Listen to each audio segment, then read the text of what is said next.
It had been the late Prince's wish for Prince Edward to be granted the dukedom after his death. Buckingham Palace announced the new Duke of Edinburgh this week on Prince Edward's... What would make a king entrust his legacy not to his heir, but to his youngest brother?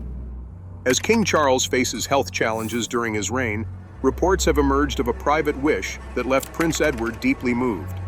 Was this wish about power, about responsibility, or was it a quiet acknowledgment of decades of loyalty and service? In this account, we examine what's known and what's been reported about Charles's rumored final wish, the evolving role of Prince Edward, and how one of the monarchy's quietest figures may now stand at the center of its most delicate transition. In early 2024, Buckingham Palace issued a brief but significant statement. King Charles III, only a year into his reign, had been diagnosed with cancer. The announcement came as a shock to much of the British public. Though the king had been undergoing treatment for an enlarged prostate, the cancer diagnosis had not been expected. The type and stage of the illness were not disclosed, in keeping with the royal family's long-standing approach to privacy regarding personal health matters. Yet the news reverberated quickly.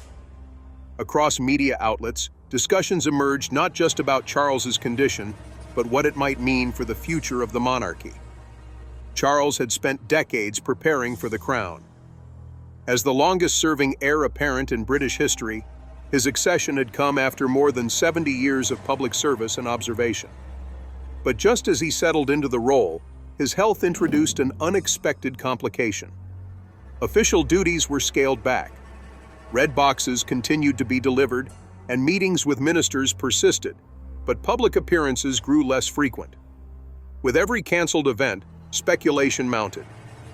In the absence of detailed updates, attention turned to what might come next. Among royal commentators and insiders, a term began to surface repeatedly: final wish. Though no official declaration had been made, several respected royal correspondents began referring to an alleged private wish expressed by the king. Not a legal statement or abdication, but a deeply personal desire concerning the future structure of the royal household. It was said to have been quietly communicated within the family, though the exact content remained uncertain. What was clear, however, was the emotional weight surrounding it. Reports suggested that one member of the royal family, Prince Edward, had been particularly moved by the king's intentions. Prince Edward, the youngest of Queen Elizabeth II and Prince Philip's 4 children, has long stood apart from his siblings. In public perception, he has rarely sought the limelight. Unlike Prince Andrew, whose reputation was marred by controversy, or Prince Charles, whose life has been shaped by the burden of succession, Edward's image has remained consistent, reliable, reserved, and devoted to duty. He has often been described as the quietest of the royals, yet in recent years, his role has become increasingly important. In March 2023, a long-awaited promise was fulfilled. King Charles officially granted Edward the title of Duke of Edinburgh, honoring a commitment first made by their parents. Back in 1999, upon Edward's marriage to Sophie Rhys-Jones, it had been publicly stated that he would one day inherit his father's title. That title, long held by Prince Philip, carried deep personal and public significance. But for more than 2 decades, it remained only a promise. After Prince Philip's death in 2021 and Queen Elizabeth's in 2022, many wondered whether Charles would honor that plan. He did.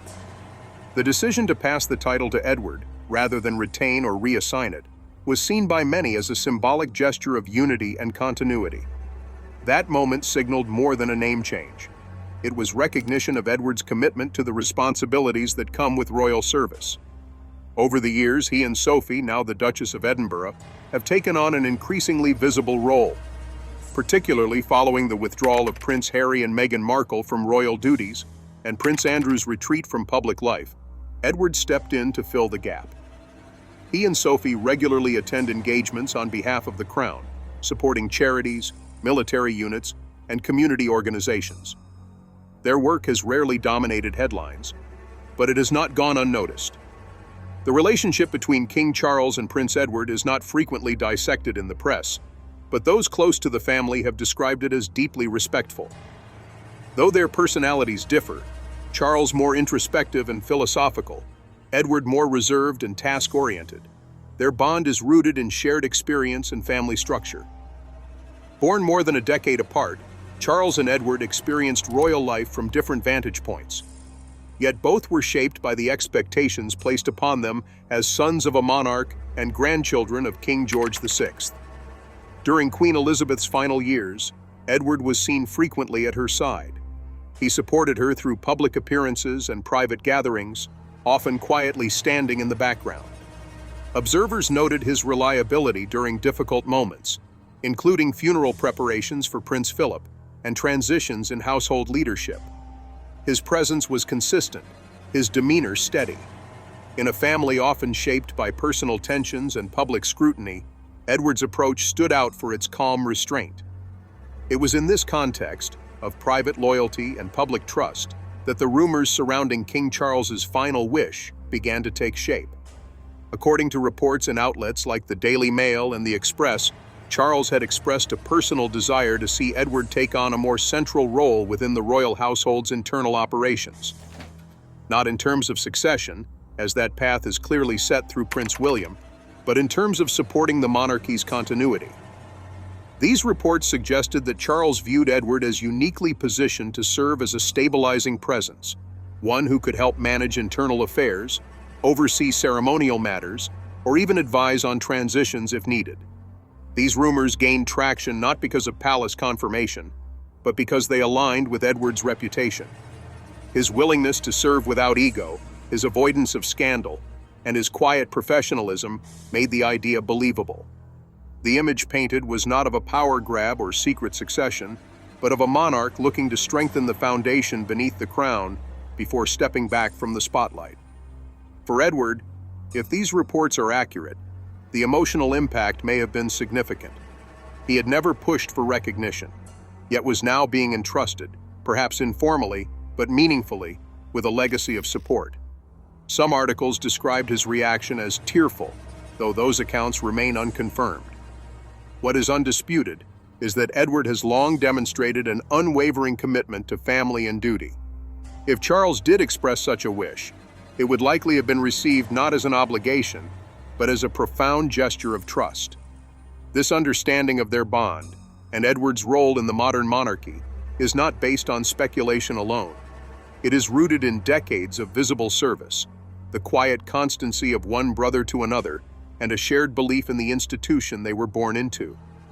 As the public watches for updates on King Charles's health and the future direction of the monarchy, one thing becomes increasingly clear: Prince Edward is not simply a background figure. He is, in many ways, the monarch's steady right hand, quietly positioned at the heart of royal continuity. As the months progressed into mid-2024, King Charles's reduced public engagements became increasingly noticeable. Though Buckingham Palace remained firm in their stance on privacy, royal watchers observed a pattern: a monarch present behind the scenes, but less frequently seen by the public. Yet even in this period of restraint, the machinery of the monarchy continued. Red boxes arrived daily. Prime ministers and ambassadors met with the king in private. Official documents bore his signature. But among the royal household and trusted insiders, the sense that something was quietly being arranged began to grow stronger.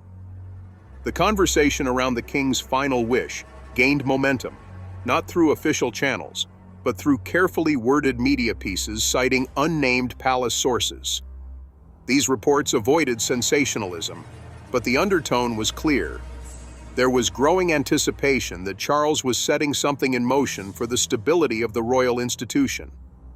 Crucially, these stories did not revolve around Prince William, the clear heir, but rather around Prince Edward. It was unusual, and for that reason, it drew attention. Within this context, Charles's decision in March 2023 to bestow the Duke of Edinburgh title upon Edward took on renewed significance. The timing of that decision, following not only the death of Queen Elizabeth but also the early months of Charles's reign, suggested more than just a ceremonial handover.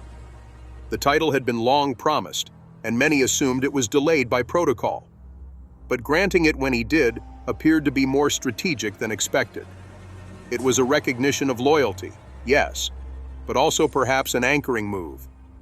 In a moment when the monarchy faced shifting roles and increasing demands on its younger generation, Edward represented continuity.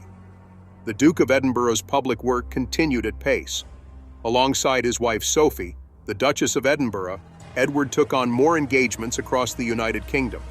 They supported a wide range of causes, including youth development, mental health awareness, and veterans' welfare.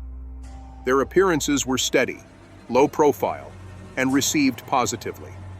In the public eye, they provided a sense of stability and normality, particularly during a time when other family members were facing personal or medical challenges. Prince Edward's standing within the family also appeared to deepen. While William was increasingly visible in his constitutional duties, and Princess Catherine temporarily stepped away from public life due to her own cancer treatment, Edward's role became more visible in behind-the-scenes operations. Media analysts pointed out that he was often the first to appear at family events, the last to leave, and consistently present in ceremonial roles that previously might have been shared more widely among other senior royals. With Charles scaling back, Edward's visibility increased, not as a replacement, but as an anchor. Royal commentators also noted that the king's vision for a slimmed-down monarchy, something Charles had long advocated, fit seamlessly with Edward's approach. Unlike past generations, where a large number of working royals attended hundreds of engagements annually, Charles envisioned a monarchy focused on efficiency and purpose. Prince Edward's quiet consistency, lack of controversy, and strong work ethic made him a perfect embodiment of that model. He did not seek attention, and yet his presence filled a need, especially as the family faced both generational and logistical transitions.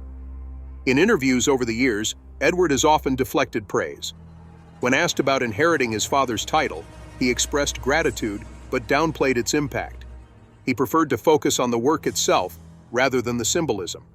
Yet when he formally accepted the title of Duke of Edinburgh, his public statement was more personal than usual.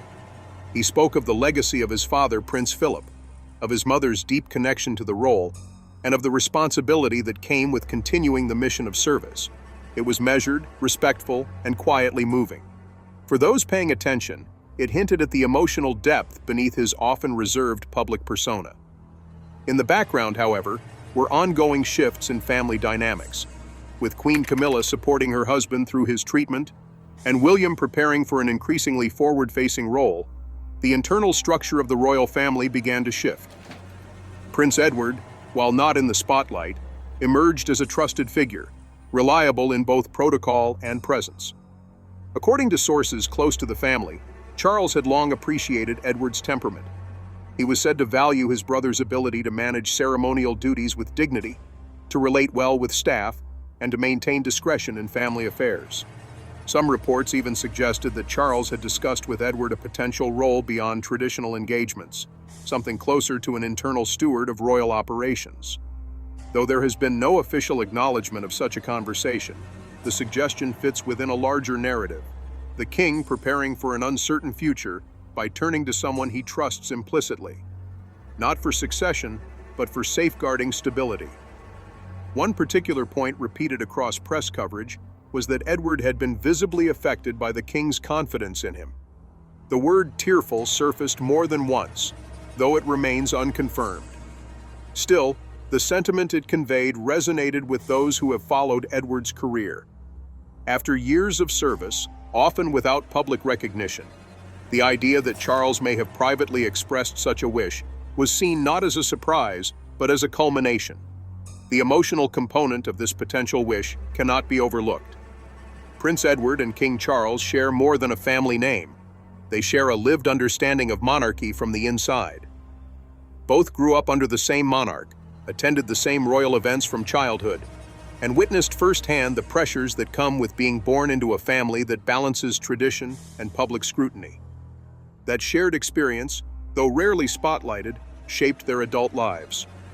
While their older sister Princess Anne was often described as stoic and dutiful, and their brother Prince Andrew was once seen as outgoing and unpredictable, Edward occupied the quieter path.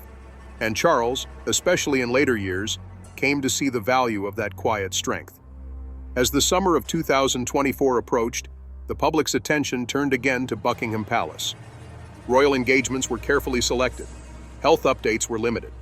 But the structure of the family, who appeared, who stepped in, who supported, began to tell its own story.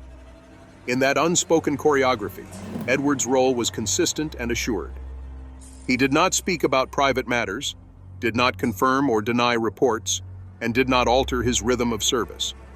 But his presence, and the tone of respect it carried, began to reflect something more, perhaps the quiet implementation of a plan that had been discussed behind closed doors. Whether the term final wish proves accurate in the formal sense remains to be seen. There is, as of now, no constitutional shift, no formal regency, and no legal arrangement that places Prince Edward in a different position. But in the soft architecture of royal life, the gestures, assignments, and unspoken hierarchies, his growing importance is evident. What that will mean in the years ahead is unclear.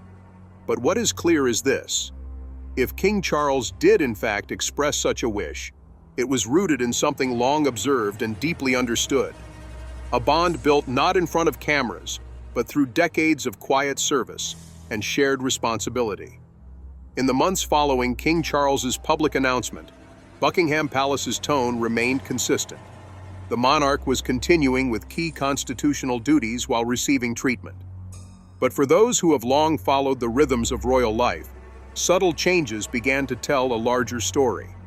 Engagements were restructured, delegations became more visible, and while the spotlight naturally fell on Prince William and Princess Anne, Prince Edward's presence was increasingly noted in contexts that signaled internal trust rather than outward spectacle. By mid-2024, Prince Edward's calendar included a growing number of ceremonial events, formal receptions, and regional visits.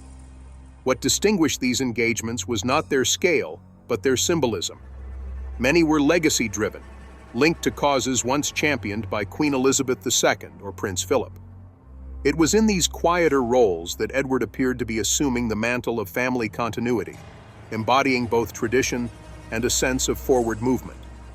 His steady tone, absence of political controversy, and well-established public rapport allowed him to represent the crown without distraction.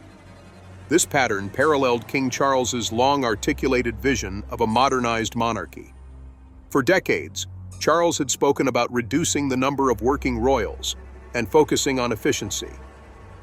The coronation in May 2023 was a clear expression of that philosophy, smaller in scale than previous generations, with a more restrained guest list and refined ceremonial planning. Edward's role in that event was quietly essential. He participated in key segments of the day, not as a figure of fanfare, but as part of the dependable core holding the institution together. Observers also took note of Edward's partnership with the Duchess of Edinburgh.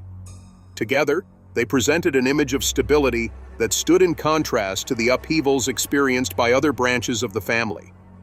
Their consistent presence at regional events, support for military and educational charities, and refusal to comment on royal controversies earned them a reputation for dignity.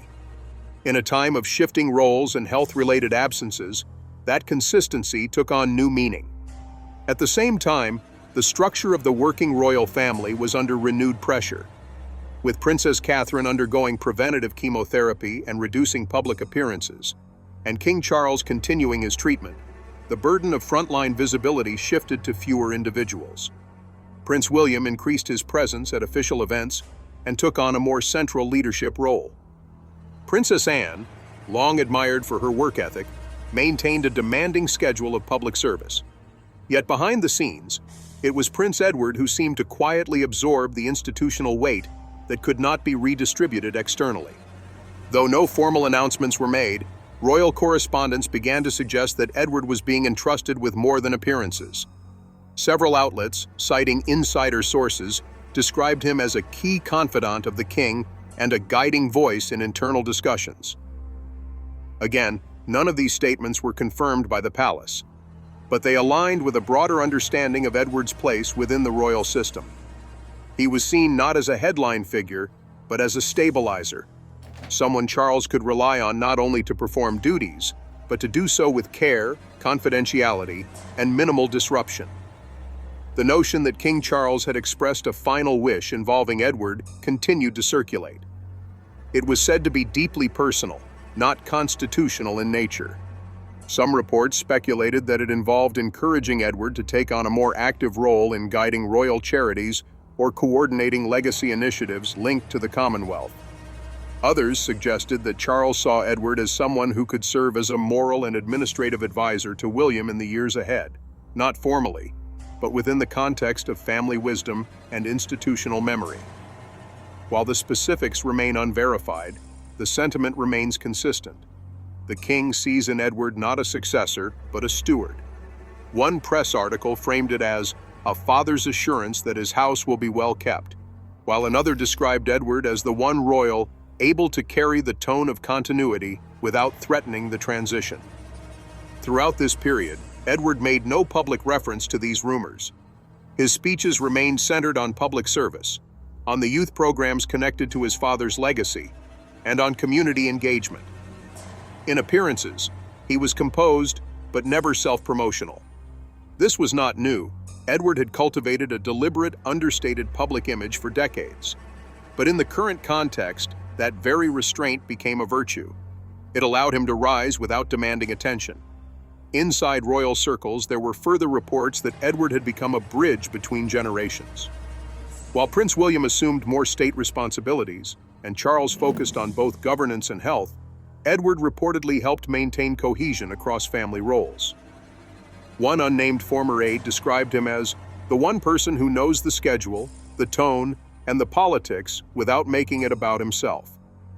That role, though informal, carried weight in the internal structure of royal operations. All of this unfolded against a backdrop of broader transition. The royal family, like the nation it represents, was adjusting to a new era, an era without Queen Elizabeth II at the helm. In her absence, King Charles had begun to set the tone for his reign, one that values legacy, streamlines function, and recognizes service over symbolism. Within that framework, Edward's role made increasing sense. There is no formal process through which a monarch names an internal family guide or steward.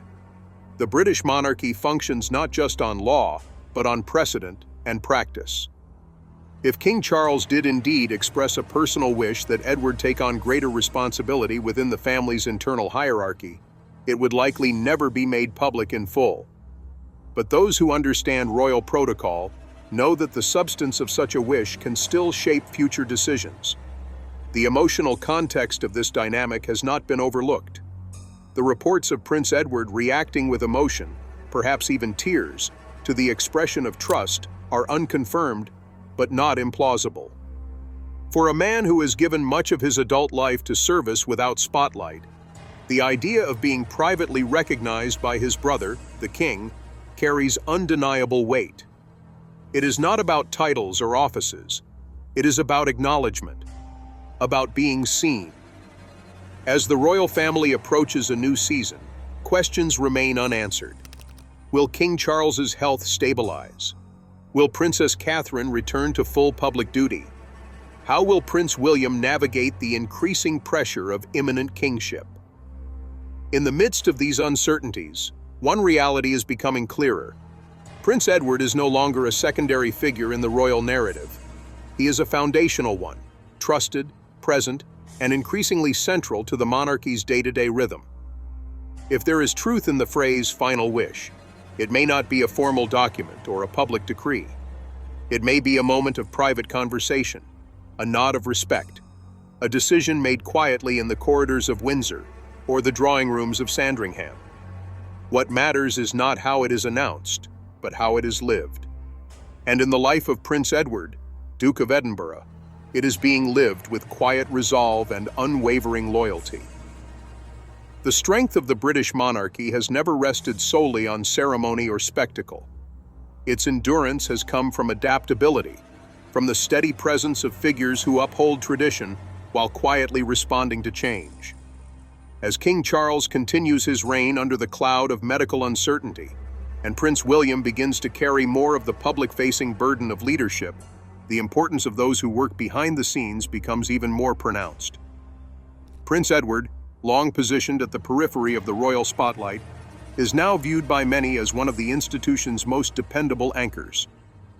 Edward's personal and professional path through royal life has been one of consistency. Unlike his older siblings, his journey has been largely devoid of controversy or major public deviation from duty. From his early days as a young royal exploring a career in television production, to his eventual full-time return to royal service, Edward has carved out a role defined by service rather than ambition. His commitment to causes such as the Duke of Edinburgh's Award, youth development, and cultural engagement has spanned decades and earned him respect well beyond palace walls. In the wake of his father's passing and his subsequent elevation to the Duke of Edinburgh title, Edward has embraced a legacy role without attempting to redefine it. His speeches have remained formal yet warm, focused on carrying forward the values instilled by his parents.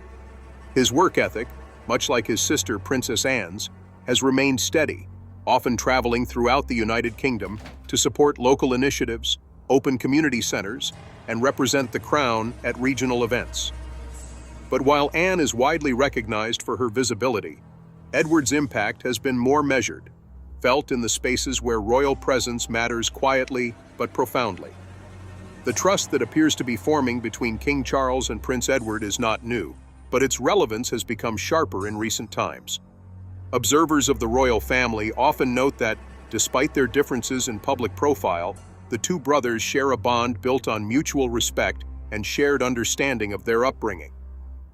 Both were raised in the shadow of a long-reigning monarch. Both learned the intricacies of duty from Queen Elizabeth II and witnessed firsthand the demands of a life lived under scrutiny. Edward, being the youngest, grew up in a different royal landscape. By the time he reached adulthood, the monarchy had already been modernizing. Yet the values of discipline, discretion, and responsibility remained unchanged. Those values now serve him well as the family navigates the ongoing transition from one reign to another. While King Charles works through his treatment and Princess Catherine recovers from hers, Edward's steady presence has quietly provided the monarchy with something it has always depended on: internal cohesion. Even though no formal statements have been made, there is a widespread sense among royal commentators that Charles's confidence in Edward extends beyond shared blood. It represents an understanding that the monarchy's future strength will depend not only on its next sovereign, but also on those who reinforce the institution behind the scenes.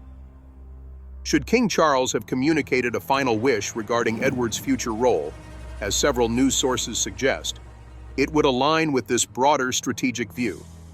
Preserve the monarchy's internal unity by empowering those who have earned trust through consistent service.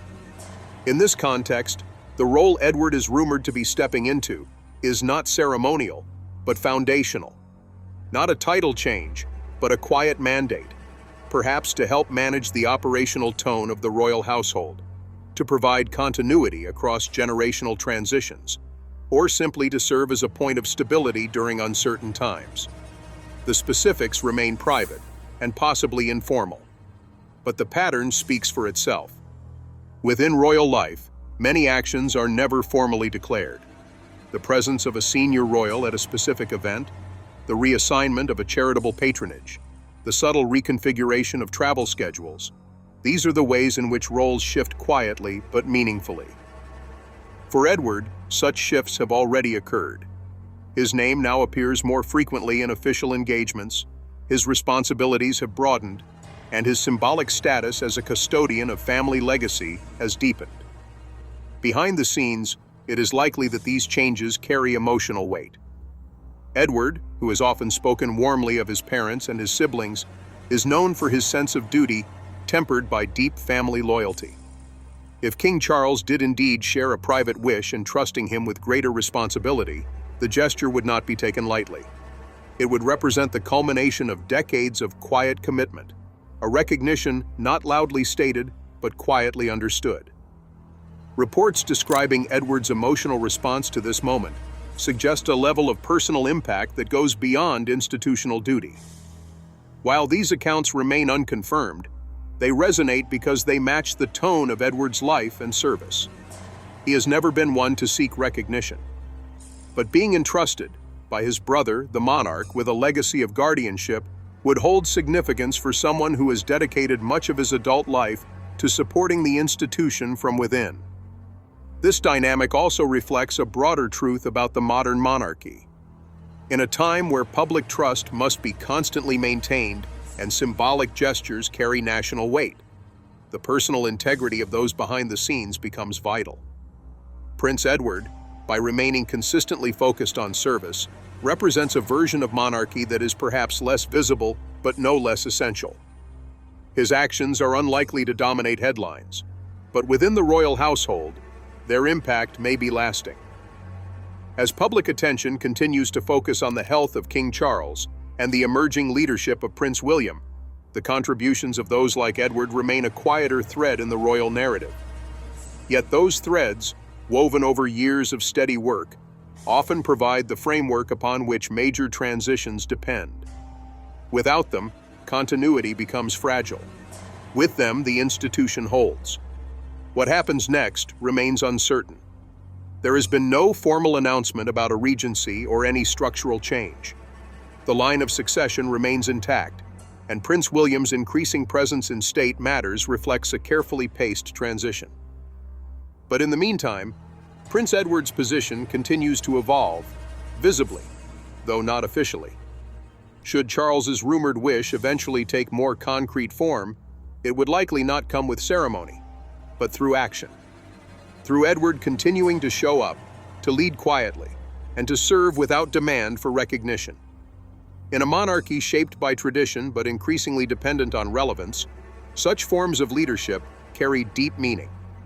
For Edward, that meaning is likely personal as well as public. He was raised not to command the crown, but to uphold it. In moments of transition, that role is indispensable.